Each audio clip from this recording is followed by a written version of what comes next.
हाय guys, नमस्कार। Spoken English Mithilesh Tiwari YouTube channel में आपका स्वागत है। आज हम आपको is to, am to, are to verb की फर्स्ट फॉर्म का प्रयोग बताएंगे। और इसके पहले आपने हैज टू, हैव टू को सीखा था, तो आज is to, am to, are to verb की फर्स्ट फॉर्म को सीखेंगे। तो is to, am to, are to verb की फर्स्ट फॉर्म जो होगी वो विल होगी, वो विश होगी, वो डिजायर होगा, वो स्ट्रांग इंटेंशन होगा, एक मजबूत इरादा होगा, एक मजबूत चाहत होगी। लेकिन हैज टू, हैव टू में क्या था? कंपल्सन था, ऑब्लिगेशन था, नेसेसिटी थी।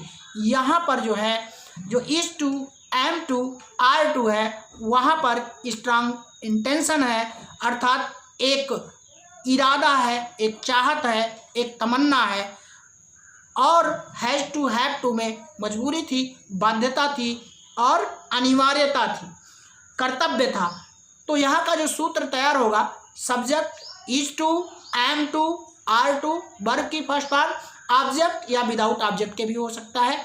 और is to, am to, are to का जो अर्थ निकलेगा वो ना है, नी है, ने है में निकलेगा। और टू भी जो है, टू प्लस वर्ब की फर्स्ट फॉर्म जो होगी वो इन्फिनिटिव होगी।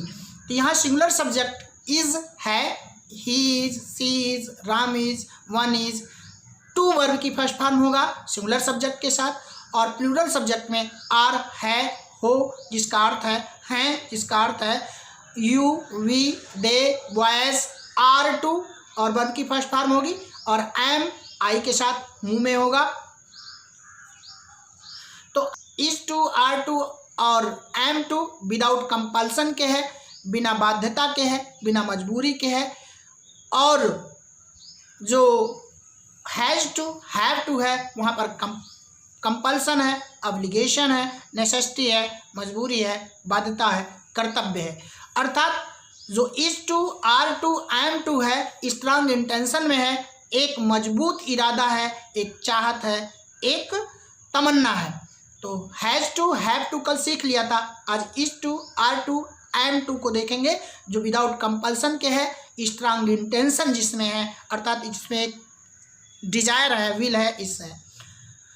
तो ट्रांसलेशन हम देख लेते हैं। अगर मुझे कहना हो कि मुझे पढ़ना है या मुझे पढ़ाई करना है, तो मुझे पढ़ना है, तो मुझे जो है यहाँ का सब्जेक्ट है, मुझे ऑब्जेक्ट नहीं है क्योंकि पढ़ने वाला आई है, और मी जो है ऑब्जेक्ट होता है आई का। तो आई जो है यहाँ का सब्जेक्ट बनेगा, और पढ़ना मेन वर्ब में है, इज टू होगा। तो आई एम टू स्टडी और आई हैव टू स्टडी। जब आप उसी चीज़ को आई एम टू स्टडी कहेंगे तो स्वेच्छा से पढ़ना होगा, बाध्यता नहीं होगी, यहाँ मजबूरी नहीं होगी। लेकिन आई हैव टू स्टडी कहेंगे तो विद कंपल्सन होगा, विद ऑब्लिगेशन होगा और विद नेसेसिटी होगी। अर्थात कहने का मतलब है कि आई एम टू स्टडी में कोई बाध्यता नहीं, कोई मजबूरी नहीं, लेकिन आई हैव टू स्टडी में मजबूरी होगी, बाध्यता होगी। ठीक है, दोनों में अंतर इतना है। मुझे पढ़ना है, स्वेच्छा से पढ़ना है, अगर कोई बाध्यता नहीं है तो वो जो होगी एक स्ट्रांग इंटेंशन होगी, आई एम टू स्टडी करेंगे। लेकिन जब बाध्यता होगी तो आई हैव टू स्टडी उसी चीज़ को कहेंगे। दोनों में ही बस इतना अंतर है। आप आई एम टू स्टडी और आई हैव टू स्टडी दोनों बोल सकते हो, लेकिन आई हैव टू स्टडी जब बोलेंगे तो वहाँ पर एक कंपल्सन होगा, मजबूरी होगी, बाध्यता होगा। लेकिन जब आई एम टू स्टडी करोगे तो वहाँ पर विदाउट कंपल्सन होगा, कोई बाध्यता नहीं होगी। अब मुझे खेलना है तो now I am to play, now I have to play, दोनों तरीके से कह सकते हो। लेकिन जब now I am to play करोगे तो इसका मतलब है वहाँ स्ट्रांग इंटेंशन है, वहाँ पर जो है विदाउट कंपल्सन है, कहने का मतलब है वहाँ मजबूरी नहीं है। और now I have to play जब कहोगे तो वहाँ विद कंपल्सन हो जाएगा। ठीक है, अर्थात मजबूरी हो जाएगी, एक बाध्यता हो जाएगी। और I have to play right now, I am to play right now, आप समझ गए होंगे कि अभी मुझे खेलना है, अभी मुझे खेलना है।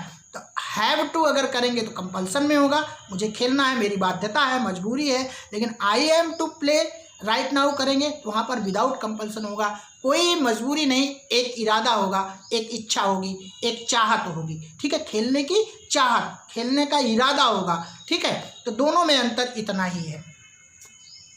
पैसिव इसकी कैसे बनेगी? टू बी वर्ब की थर्ड फॉर्म से बनेगी, अर्थात जब हम पैसिव उसी चीज़ को बनाएंगे तो टू बी वर्ब की थर्ड फॉर्म लगा देंगे, अर्थात सब्जेक्ट वर्ब, वर्ब में क्या होगा? इज, एम, आर, और उसके आगे टू बी और वर्ब की थर्ड फॉर्म और बाई से जोड़ देंगे, ठीक है। ये तो हमारा तैयार होगा पैसिव का फार्मूला। तो सेंटेंस देख लेते हैं और उदाहरण देख लेते हैं। I am to teach you, I am to teach you, मुझे आपको पढ़ाना है, ठीक है, ये मेरा इरादा है, ये मेरी तमन्ना है, ये मेरी आकांक्षा है, ये मेरी चाहत है, ये ग्रेट इंटेंशन है। तो आई जो है यहाँ का सब्जेक्ट है और सब्जेक्ट में प्लूरल है, प्रोनाउन है, फर्स्ट पर्सन का प्रोनाउन है, और आई एम जो है वो हेल्पिंग वर्ब है और टू टीच इन्फिनिटिव है, टीच यहाँ का मेन वर्ब है, यू जो है ऑब्जेक्ट है और इसका सब्जेक्ट भी यू ही होता है। तो एक्टिव में है, जब आप बनाओगे तो यू इधर आएगी और आई जो है बाई मी से उधर जाएगा, किसमें? ब्रैकेट में, या ऐसे लिख सकते हैं, तो you are to be taught by me, you are to be taught by me, ये हो जाएगा क्योंकि यू के साथ ये सेकंड पर्सन है और प्लूरल में है, इसलिए यहाँ पर आर आएगी। और बना भी है यहाँ पर you are to be taught by me passive में, तो यू जो है सब्जेक्ट है, प्रोनाउन है, प्लूरल प्रोनाउन है और सेकंड पर्सन में है। तो तीन पर्सन होगी, first person, second person, third person, first person, second person, third person. तो फर्स्ट पर्सन में आई और वी होगा, आई और वी होगा, तो आई जो है वहाँ की सिंगुलर होगी और वी प्लूरल होगी, ठीक है। तो यू जो होगा सेकंड पर्सन में होगा, दाई और दाऊ को हटा दिया गया, अब नहीं रह गया है, तो यू ही बचा है, यू सेकंड पर्सन में होगी, और थर्ड पर्सन में ही, सी, इट, वन, दे और कोई भी जो है नाउन हो सकता है सिंगुलर और प्लूरल का। तो यू यहाँ का क्या है? सब्जेक्ट है, सब्जेक्ट के रूप में प्रोनाउन है, प्रोनाउन में क्या है? प्लूरल प्रोनाउन है और सेकंड पर्सन है। आर भी प्लूरल वर्ब है, यू के साथ आई है।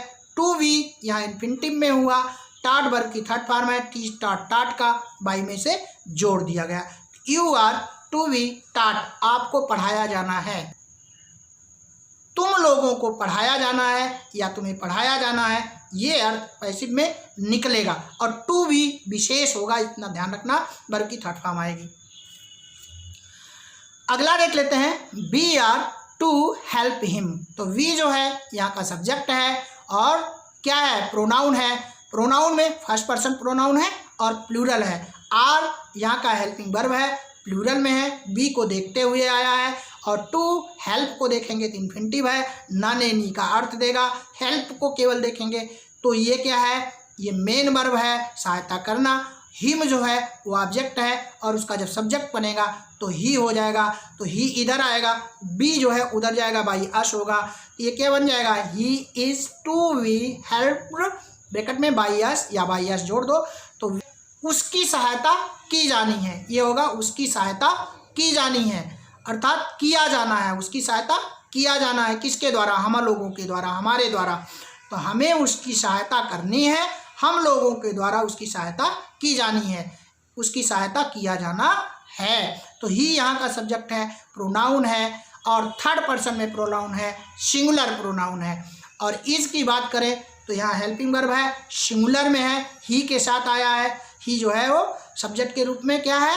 वो सिंगुलर है, इसलिए इज आया है। टू बी को देखेंगे तो इन्फिनिटिव है और हेल्प्ड को देखेंगे तो वर्ब की थर्ड फॉर्म है और बाई एस से जोड़ दिया गया है, ये पैसिव में। बस इतना ही, मिलता हूँ कुछ नया लेकर के। इसके पहले अपने मित्रों में शेयर करिएगा। धन्यवाद, नमस्कार।